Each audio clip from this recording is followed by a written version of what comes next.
Amigas, amigos de Relatos de la Noche, muchas gracias por estar de nuevo en una edición más de este programa. Vamos a dejarlos con una historia sumamente interesante.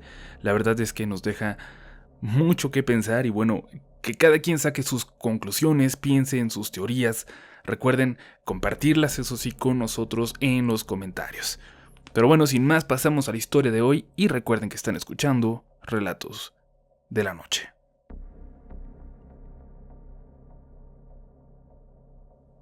Tengo años escuchando su canal, desde sus primeros videos creo yo, cuando todavía se enfocaban más en creepypastas.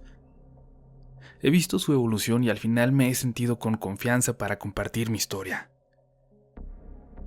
Entiendo que muchos no me creerán y me dirán que estoy loca, pero me han dicho eso a mí por ser hija de quien soy desde que era pequeña, así que no crean que me afecta mucho. Dejo las conclusiones a ustedes y a sus seguidores. Yo lo voy a contar tal como ocurrió, tal como lo sé.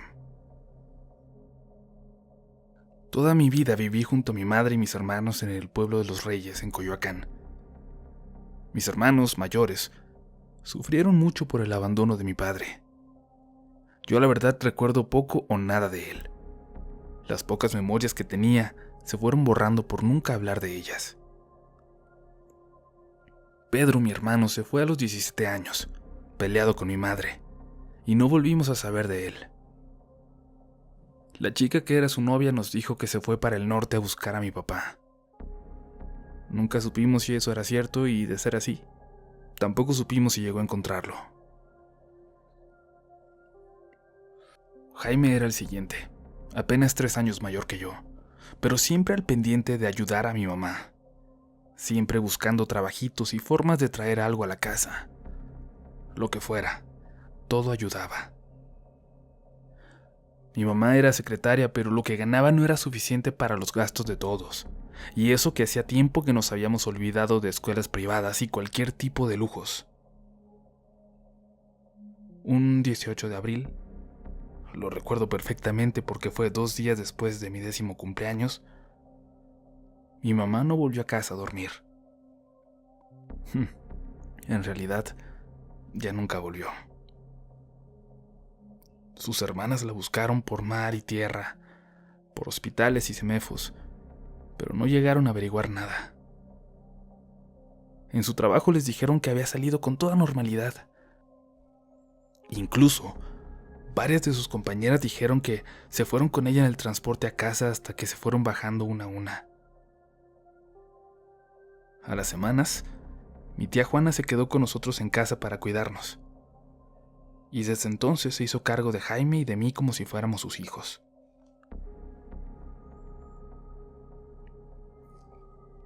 Para cuando cumplí 15 años, en casa solo quedábamos la tía Juanita y yo. Jaime se fue a Ciudad Juárez con unos tíos a trabajar, y parece que terminó yéndole muy bien. De hecho, me sigue enviando dinero puntualmente cada mes, pero hace años que dejamos de hablar. Ya no sé ni dónde puedo contactarlo. La tía Juana comenzó a batallar cada vez más para caminar, y al final yo le devolví el favor de cuidarnos, cuidándola a ella. A esa edad dejé la escuela y me puse a trabajar para mantener la casa, lo único que mi padre nos había dejado. Fue entonces que mi tía Juana me platicó de los rumores que habían venido a contarle. Decían que habían visto a mi madre en un barrio de Tlalpan. Una vecina la había reconocido a lo lejos, viviendo en un baldío, en condición de calle. No quise creerlo, pero un vecino más se acercó a mí pocos días después de eso. Él apreciaba mucho a mi familia y me dijo que sí, que él había escuchado los rumores y que había ido al lugar para comprobarlo. «Sí es tu mamá», dijo, «pero a mí no me reconoce». Fui entonces a buscarla con el vecino y con Pablo, mi novio. Yo la reconocí incluso de lejos. Apenas al verla al bajarme del carro, definitivamente era mi mamá. Su pelo ya más bien parecía una pasta por la mugre. Su cara apenas se parecía a la de antes, así llena de tierra. El olor era insoportable. Tanto que entendí que solo fuera yo quien se acercaba, quien la abrazara, y quien se fuera con ella en la parte de atrás de la camioneta del vecino. Por momentos, mi mamá gritaba, se negaba a que la lleváramos. Decía que no podía dejar su lugar. Yo le decía que nada en esos cartones en el baldío era de valor, que yo le iba a comprar de nuevo todo lo que necesitara. Pero mi mamá no dejaba de llorar en esos momentos, hasta que parecía volver a perder la noción de dónde estaba, de qué estaba pasando. La llevamos a un hospital privado gracias a Pablo. La asearon y le hicieron varios estudios para determinar cómo estaba. La primera observación de la doctora que la atendió fue que estaba sumamente débil y necesitó sangre y demás cosas conectadas a su brazo, de las que yo no entiendo mucho. Lo que sé es que no me importaba verla ahí, en una cama de hospital llena de tubos. Lo único que me importaba es que, por fin, parecía tener a mi mamá de vuelta. Y unos días después pudimos llevarla a casa. Hasta la tía Juanita intentaba levantarse para cuidarla, pero no podía caminar más de 2 o 3 pasos. Parecía que entre tantas cosas malas, entre tanta mala suerte y una vida tan triste como la que me tocó, todo comenzaba a pintar un poco mejor. Le mandé mensajes a Jaime por medio de todos los familiares que pude, para ver si en algún momento le llegaba la noticia. Mamá había regresado. Y sin embargo nunca hubo respuesta. Y entonces sucedió. Entonces volví a casa con un pollo que había llevado para cenar, el preferido de mi mamá.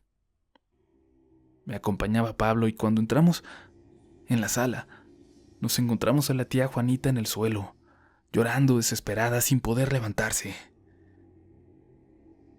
No dejaba de repetirme que mi mamá estaba mal, y yo intentaba calmarla para que me explicara qué había pasado.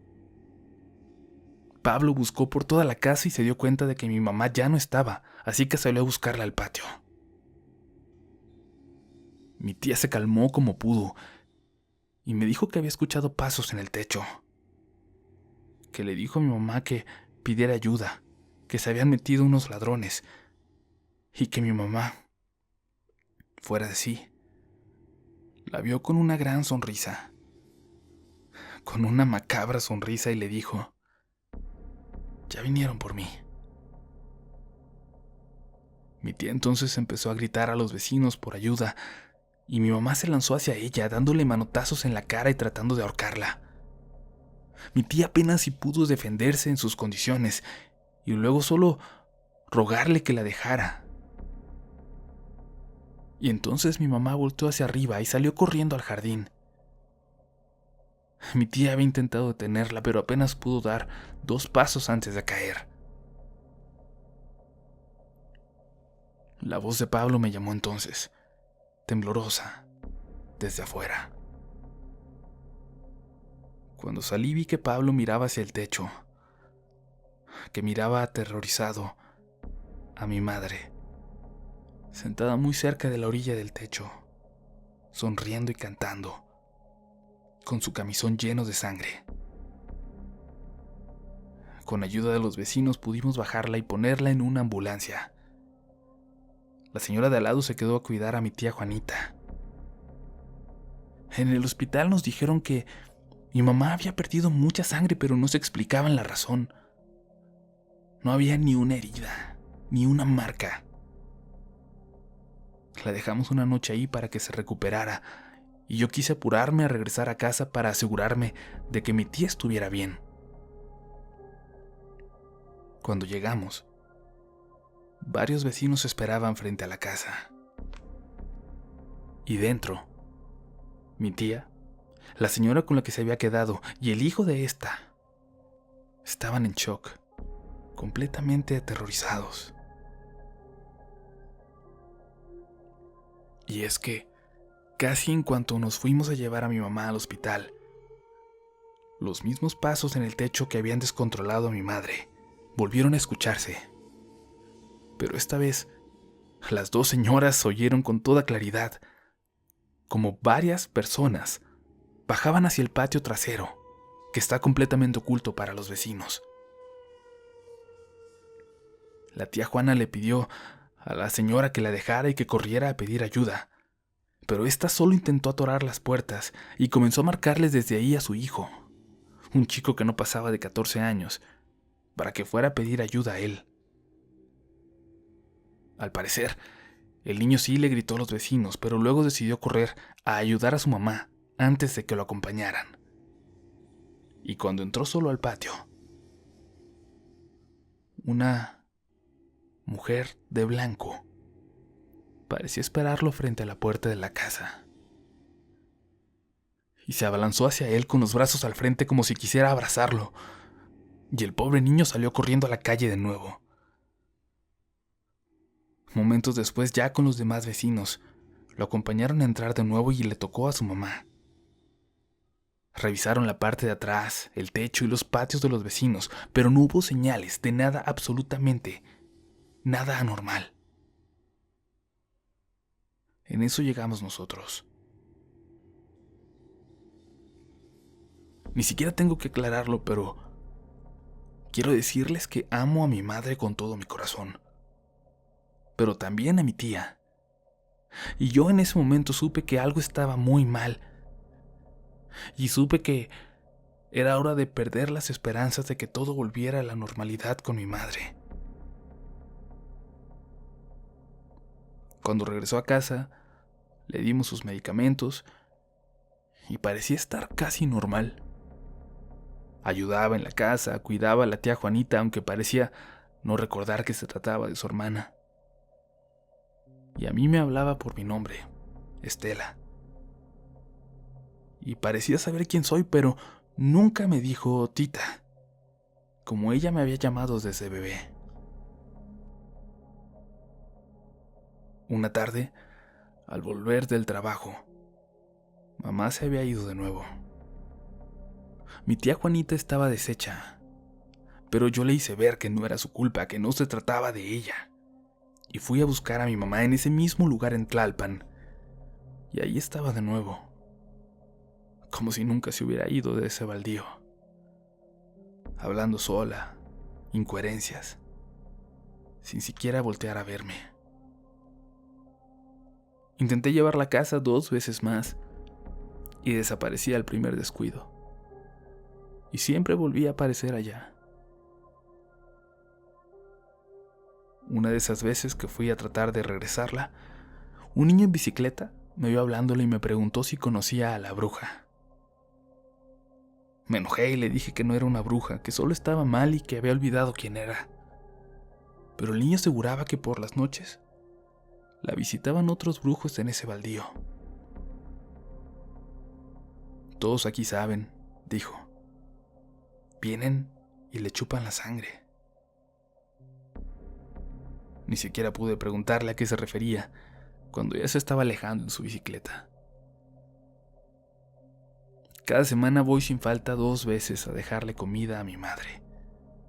Otro de los días va Pablo, y el vecino también me cuenta que va a dejarle algo de comer cada que puede, que incluso le mandan comida a otros de los vecinos. Y es que mi mamá siempre fue una buena persona. Sigue ahí, en el mismo lugar, y por eso mismo no quiero hacerlo público con exactitud para que nadie vaya a molestarla, pero les paso esa dirección por mensaje privado a ustedes, administradores del canal, a ti, Uriel, por si alguna vez quieres ir y hablar con ella.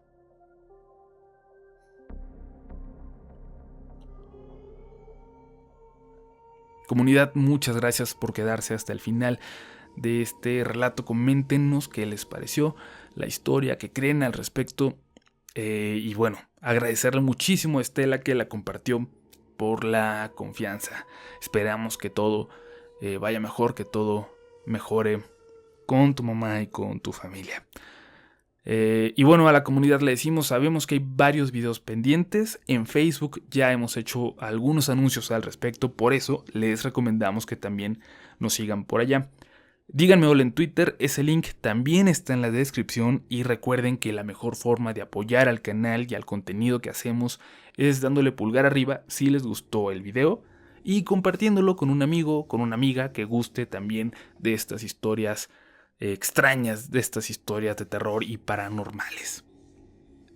Además queremos aprovechar para saludar a todos los taxistas, conductores de Uber y choferes que escuchan nuestros relatos mientras le dan al trabajo. Gracias por hacerlo, sabemos que cada vez son más de ustedes los que lo hacen porque nos lo dicen, porque nos mandan mensajes y no dejen de escribirnos, platicarnos cualquier cosa rara que les pase. Ya saben que para eso estamos y que no van solos cuando manejan por la noche porque nosotros y toda la comunidad va con ustedes. Pero bueno, nos escuchamos muy pronto y estén atentas a todas las sorpresas que vienen. Esto fue Relatos de la Noche.